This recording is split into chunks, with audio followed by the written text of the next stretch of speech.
ጤና ይስጥልን አድማጮች፣ ይህ አዋዜ ልዩ ላልሰማችሁ ነው። ከመረጃዎቹ ጋር አብርሃም መኳንንት ነኝ።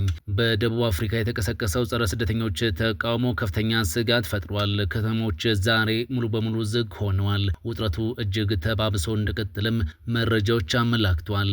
ስምምነቱ ከተጣሰ አስፈላጊውን እርምጃ እንወስዳለን ስትል ኢራን አስጠነቀቀች። ፈንጂውን የማጽዳት ሙሉ ኃላፊነት የኢራን ነው ስትል ኦማን መግለጿም ተሰምቷል። ከሱዳን ጦር ጋር የተባበረው ጥምር ጦር ከባድ ውጊያዎችን ካደረገ በኋላ በምዕራብ ዳርፉር ግዛት የምትገኘውን ኩልቡስ ከተማን ስለመቆጣጠሩም መረጃዎች አመላክቷል። ሁሉንም ጉዳዮች በዝርዝር እናስደምጣችኋለን።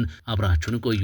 ስምምነቱ ከተጣሰ አስፈላጊውን እርምጃ እንወስዳለን ስትል ኢራን አስጠነቀቀች። ከአሜሪካ በተደረሰው ስምምነት ላይ የትኛውንም አይነት ጥሰት በሚፈጸምበት ጊዜ ኢራን ያለምንም ጥርጥር ተገቢና አስፈላጊውን እርምጃ በመውሰድ ምላሽ ትሰጣለች ሲሉ የአገሪቱ ተጠባባቂ የመከላከያ ሚኒስትር ተናግሯል። የኢራን መንግስታዊ ይፋ የዜና ወኪል ኢርና እንደዘገበው ከሆነ ሚኒስትሩ ይህንን የተናገሩት ከኳታር ምክትል ጠቅላይ ሚኒስትርና የመከላከያ ሚኒስትር ጋር ባደረጉት የስልክ ንግግር ነው። የኢራን ተጠባባቂ ሚኒስትር የባህረ ሰላጤው ሀገር ከሆነችው ኳታር ጋር አገራቸው የመከላከያ ትብብር ለማስፋት ያላትን ዝግጁነትም አንስቷል። ነገር ግን የመግባቢያ ስምምነት የተፈራረሟትን አሜሪካን በጥርጣሬ እንደሚመለከቱ ጠላታችንን አናምንም፣ ጣቶቻችን ከመሳሪያችን ቃታ ላይ አይነሱም ሲሉ ተናግረዋል። በየካቲት ወር መጨረሻ ገደማ አሜሪካና እስራኤል በኢራን ላይ ጥቃት ከጀመሩበት ጊዜ አንስቶም ኢራን ኳታር ውስጥ ያሉትን ጨምሮ ሌሎች ኢላማዎችን በአጸፋ ጥቃት መታለች። የኢራኑ ባለስልጣን ቀጠናው የውጭ ኃይሎች መጠቀሚያ መሆን የለበትም፣ የውጭ ኃይሎች በአካባቢው መኖራቸው ደህንነትን የሚፈጥር ሳይሆን አለመግባባትን፣ አለመተማመንንና የደህንነት ስጋት ያስከትላል ሲሉ በአካባቢው ያሉትን የአሜሪካ ኃይሎችን ከሷል። አሜሪካ በመካከለኛው ምስራቅ ሀገራት በተለይም በኳታር በኩዌትና ባህሬን ውስጥ የባህርና አየር ኃይል ጦር ሰፈሮች ያሏት እንደሆነ ይታወቃል። በጦርነቱ ወቅትም የኢራን ጥቃት ኢላማዎች ሆነው ቆይቷል። ኳታር በአሁኑ ጊዜ ከፓኪስታን ጋር በመሆን ኢራንና አሜሪካ ዘላቂ የሰላም ስምምነት ላይ እንዲደርሱ ጥረት እያደረገች ነው።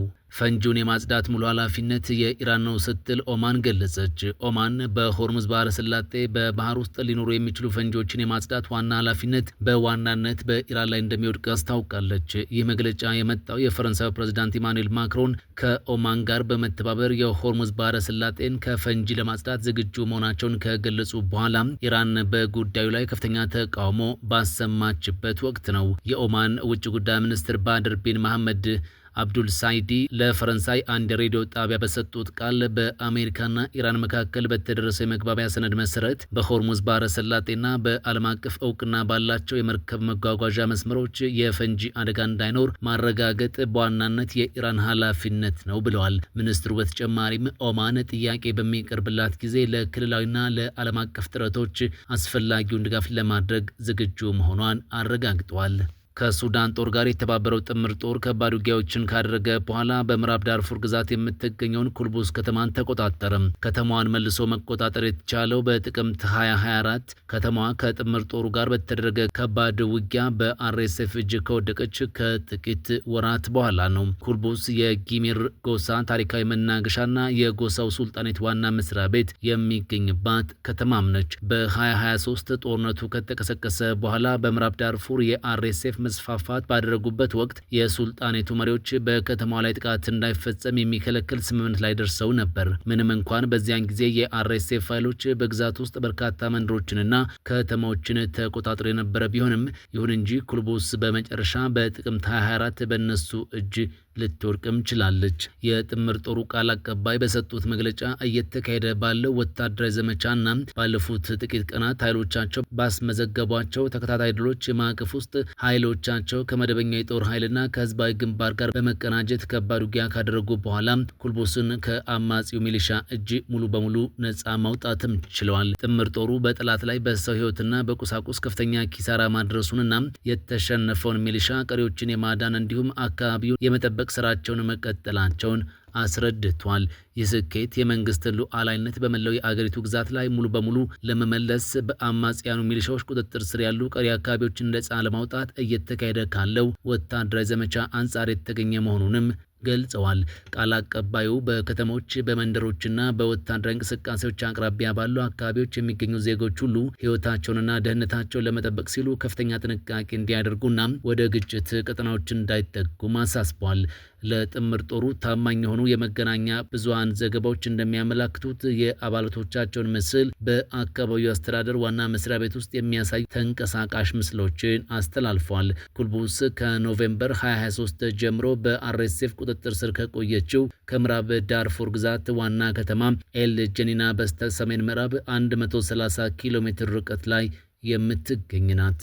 በደቡብ አፍሪካ የተቀሰቀሰው ጸረ ስደተኞች ተቃውሞ ከፍተኛ ስጋት ፈጥሯል። ዛሬ በደቡብ አፍሪካ በርካታ ከተሞች ዝግ ሆነው ውለዋል። በደቡብ አፍሪካ ዋና ዋና ከተሞች ውስጥ የውጭ ሀገር ዜጎችና ስደተኞችን ኢላማ ያደረገም ሰፊ የተቃውሞ ሰልፍ መነሳቱን ተከትሎ በሀገሪቱ ከፍተኛ ለመረጋጋትና ስጋት መንገሱ ታውቋል። ስደተኞች የስራ እድላችንን ቀምተውናል፣ የወንጀል መስፋፋት ምክንያት ናቸው በሚሉ መፈክሮች የጀመሩት እኚህ ተቃውሞዎች ወደ አመጽ በማምራታቸው ሳቢያ በበርካታ ከተሞች የሚገኙ የንግድ ተቋማት፣ ትምህርት ቤቶችና የመንግስት መስሪያ ቤቶች ሙሉ በሙሉ ተዘግተው እንዲውሉ አስገድዷል። የተቃውሞ አስተባባሪዎችና ሰልፈኞቹ የውጭ ሀገር ዜጎች በአስቸኳይ ሀገሪቱን ለቀው እንዲወጡ በማስገደድ ላይ ሲሆኑ ሁኔታው ይበልጥ አሳሳቢ ወደ ሆነውና ሕይወትን አደጋ ላይ ወደሚጥለው የዜኖፎቢያ ጥቃት ሊያመራ እንደሚችል ተሰግቷል። በተለይም የውጭ ሀገር ዜጎች ንብረት የሆኑ ሱቆችና መኖሪያ ቤቶች ላይ ያነጣጠረ ዘረፋና ጥቃት እንዳይፈጸም በመስጋት የስደተኛው ማህበረሰብ አባላት ቤታቸውን ዘግተው ለመቀመጥ መገደዳቸው ተሰምቷል።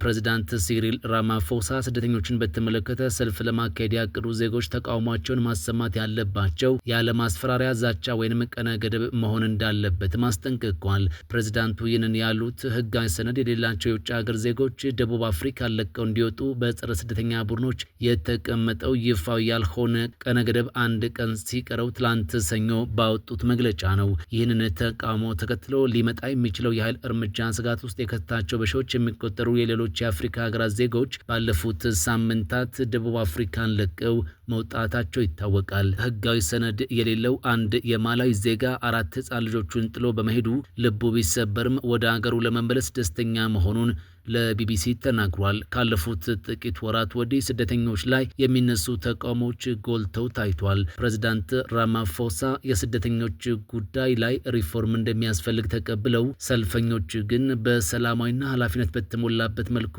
እንዲንቀሳቀሱ በተደጋጋሚ አስጠንቅቀዋል። ፕሬዚዳንቱ በሳምንታዊ መግለጫቸው ለአገሪቱ ዜጎች ባስተላለፉት መልእክት ደቡብ አፍሪካ ውስጥ የሚኖሩ አንዳንድ የውጭ ሀገር ዜጎች እዚህ ያሉት በህጋዊ መንገድ ነው ብለዋል። ይሰራሉ፣ ይማራሉ፣ ቤተሰብ ያስተዳድራሉ፣ በኢኮኖሚያችን ላይ ኢንቨስት ያደርጋሉ፣ እንዲሁም ለማህበረሰባችን አዎንታዊ አስተዋጽኦ ያበረክታሉም ብለዋል። እነሱም ቢሆኑ በህጋችንና በህገ መንግስታችን የመጠበቅ መብት አላቸው ሲሉም አሳስቧል።